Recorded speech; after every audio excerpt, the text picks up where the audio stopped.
Success तो हर किसी को चाहिए, पर सक्सेसफुल होने के साथ पावर और कंट्रोल भी चाहिए।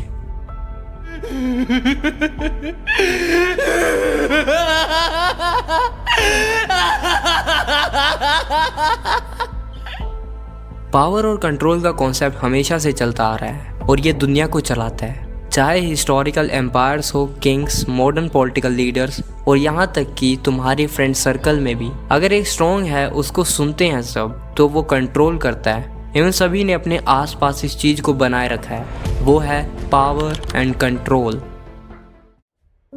रॉबर्ट ग्रीन की book the 48 law of power का लॉ नंबर 47 यही इंपॉर्टेंट लेसन सिखाता है। Do not go past the mark you aimed for, in victory learn when to stop.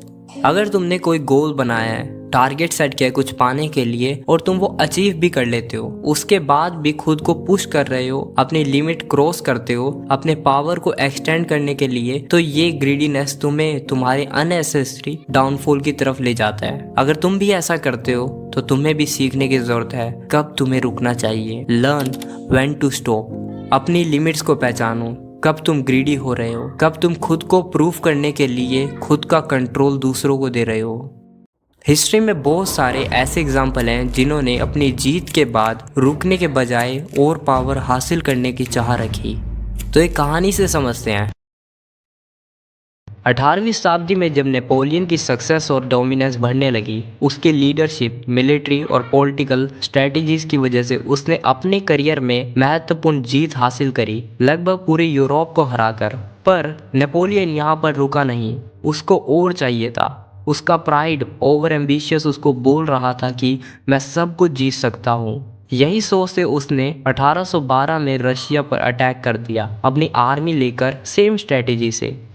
Napoleon का ओवर एम्बिशियस होने की वजह से उसने रशिया की कड़कती ठंड के बारे में ना सोचकर वॉर कर दी और इस बात को देखते हुए रशियन आर्मी ने फायदा उठाया। रशियन आर्मी रिट्रीट करते वक्त स्कॉच अर्थ पॉलिसी का यूज कर रहे थे, यानी कि जिस इलाके से रशियन आर्मी लौट रही थी उस जगह पर रिसोर्सेज को जला दिया जाता था ताकि नेपोलियन की आर्मी को कोई सप्लाई ना ही शेल्टर मिले। इस वजह से नेपोलियन की आर्मी वॉर में कड़कती ठंड से मरने लगी और जो बचे वो भूख से। नेपोलियन, जिसने पूरा यूरोप जीत लिया था, उसको अपनी जान बचाकर भागना पड़ा और यहीं से शुरू होता है नेपोलियन का डाउनफॉल। उसके बाद नेपोलियन ने जो कॉन्टिनेंट हासिल करे उन्हीं से उसे मात खानी पड़ी। नेपोलियन अपने स्ट्रेटजीज और मास्टरमाइंड प्लान के लिए बहुत पॉपुलर था, पर उसके ओवर एम्बिशियस होने की वजह से उसने खुद को एक ऐसे कुएं में गिरा दिया जिससे वो निकल ना पाया। लॉ नंबर 47 यही बताता है, हमें हमेशा अपनी पावर के पीक पर होकर अपनी लिमिट्स को समझना चाहिए कि व्हेन इनफ इज इनफ, क्योंकि ओवर एम्बिशियस से तुम अपने पूरे एम्पायर, पावर स्ट्रक्चर और क्या तुमने अचीव किया उसको भी गवा सकते हो।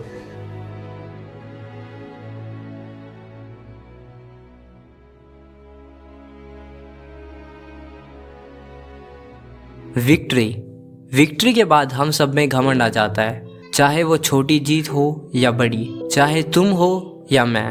ह्यूमन नेचर में ही ऐसा है, हम जब कुछ अचीव करते हैं उसके बाद हमारा ईगो बूस्ट हो जाता है।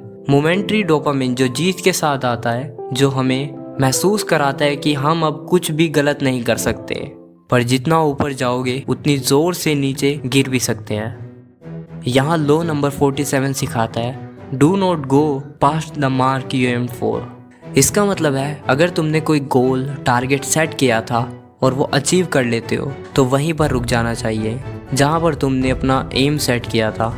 जीत के बाद भी अगर अपनी बाउंड्रीज को क्रॉस कर रहे हो तो ओवर रीच के कारण अपनी सक्सेस को खतरे में डाल सकते हो। विक्ट्री के बाद तुम्हारा जजमेंट क्लाउडी हो जाता है और तुम्हें लगता है कि तुम एक इनविंसिबल हो, और ये ओवर कॉन्फिडेंस तुम्हें ऐसे रिस्की मूव्स लेने के लिए भी तैयार कर देता है जो तुमने पहले कभी ना लिए हों।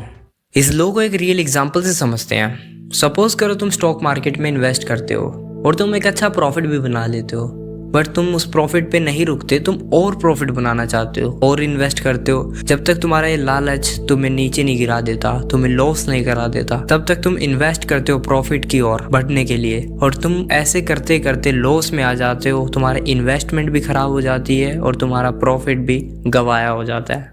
लॉ नंबर 47 यहाँ पर परफेक्ट बैठता है और यहाँ पर भी लॉ 47 को अप्लाई कर सकते हो।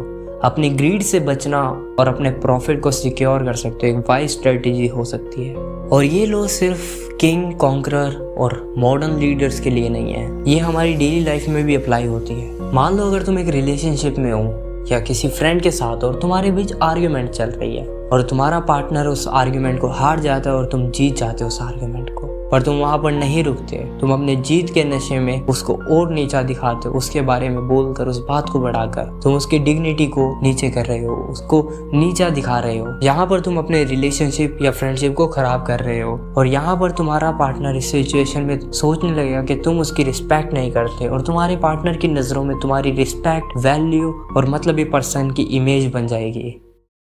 How to apply this law in your daily life. अगर तुम इस लॉ को अपनी डेली लाइफ में अप्लाई करना चाहते हो तो सिर्फ तुम्हें 4 चीज़ें करनी होंगी। First, celebrate quietly. जब तुम कुछ अचीव कर लेते हो, कुछ जीत जाते हो, कोई मुकाम हासिल कर लेते हो, तो तुम उसे गाने के बजाय तुम उसको सिक्योर करके क्वाइटली उसको इंजॉय करो, सेलिब्रेट करो। Second, know your goals. तुम पहले से ही सेट करके रख लो तुम्हारा गोल क्या है, टारगेट क्या है, कि तुम बार बार उस गोल को चेंज ना करो इमोशनली या सिचुएशन के हिसाब से। तुम उस पर फोकस रहो और कंसिस्टेंस रहो। Third, embrace patience. हर जीत के बाद थोड़ा पॉज लो और सोचो, और पुश करना सही होगा, क्या ये वर्थ इट है। अगर तुम्हें लगता है वर्थ इट है तो तुम पुश करो। Number 4, watch others. अपने आसपास के लोगों को ऑब्जर्व करो, क्या वो अपनी फील्ड में आगे बढ़ रहे हैं, जो उन्होंने गोल सेट कर रहे हैं उसको वो पुश कर रहे हैं, और क्या उनके गोल से उन्हें फायदा हो रहा है या नहीं। उनकी प्रोग्रेस देखकर, उनकी गलतियां देखकर खुद को सही करो। अगर उनकी कोई गलती है तो वो गलती को चेक करो कि आप वो गलती ना करें। स्पाइडरमैन मूवी का एक कोट है, Remember, with great power comes great responsibility. अगर तुम एक पावरफुल इंसान हो तो तुम्हारे पास रिस्पॉन्सिबिलिटीज भी आएंगी। तो अगर तुम पावरफुल बनना चाहते हो तो तुम्हें आने वाले चैलेंजेस को भी फेस करना पड़ेगा, उसके साथ उसके लायक बनना पड़ेगा तुम्हें। रॉबर्ट ग्रीन लॉ नंबर 47 में बताते हैं, तुम और चाह के पीछे ना भागो, बल्कि जो तुमने अभी अचीव करा, जो तुमने हासिल करा, उसको इतना प्रोटेक्ट कर लो कि वो तुमसे खराब ना हो। और मैं अगली वीडियो में बात करने वाला हूँ लॉ नंबर 46 के बारे में, जिसमें तुम्हें बहुत कुछ सीखने को मिलेगा। अगर तुमने अभी तक चैनल सब्सक्राइब नहीं करा तो चैनल को सब्सक्राइब कर दो। मिलते हैं अगली वीडियो में।